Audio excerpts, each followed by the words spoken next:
We are called to be a church family who grows together in our relationships with Christ and one another. That's what we're called to be. So as a church family who's grown together in our relationships with Christ and one another, as we move forward together in this time of year, I love that Hallmark has chosen to make a day of the year called Mother's Day, and it's fitting, it's right, and certainly every day of the year we need to honor our mothers.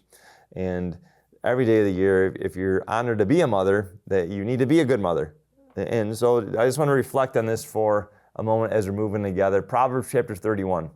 I want to encourage you all to read that. It's a summation of the book of Proverbs in the Hebrew. It's a poem all the way through the Hebrew alphabet that summarizes the whole book of Proverbs. And wisdom is personified as a woman, and specifically a woman who fears the Lord. That is wisdom. And so when we read Proverbs 31, certainly if you're a woman, read that and just be encouraged.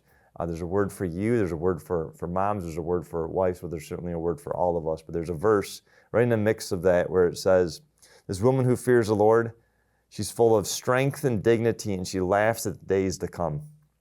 Laughs at the days to come. And just for all of us, just to take this in right now. A woman who fears the Lord, right, laughs at the days to come because she's full of strength and dignity. And so I don't know how you feel about the future, how you feel about tomorrow, how you feel about what's going to take place in your life in a couple hours. But if you fear the Lord, right, there's nothing to fear. There's nothing to fear. Right? I love what Jesus says in the Gospels. Right? Don't worry about tomorrow, for tomorrow's going to have enough problems of itself, which is true.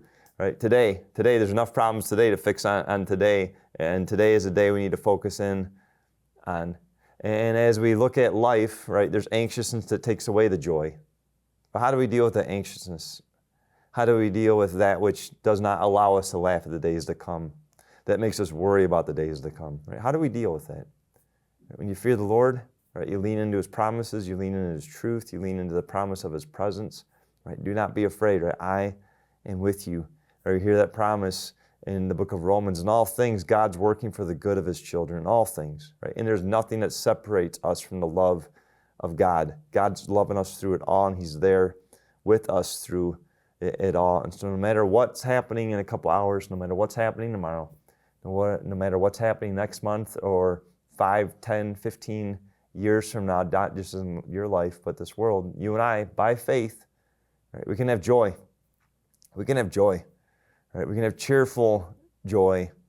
It doesn't mean that problems aren't real, but it means that promises are real. The promises of God are real. And yes, right, we want to bring heaven down here to earth, but this is not our home. Right? We know the truth of heaven, of eternity, but yet we are here. We are here, and God's calling us to trust in Him, to trust in His promises that bring laughter, His promises that bring joy, His promises that bring peace. And so may you be full of strength and dignity, and may God cause you to laugh at the days to come, to have joy as you look for that future. Jeremiah 29:11, my daughters chose it as her confirmation verse. For I know the plans I have for you, declares the Lord, plans of a hope, of a future, of prosperity, right, of life to the fullest. And then God says this, right, when you seek me, you're going to find me. So may we seek Him, and as we seek Him, may He give us laughter and hope and joy for the days to come. God has a future for you, and it's a future of hope, future of hope. So let's cling to His promises.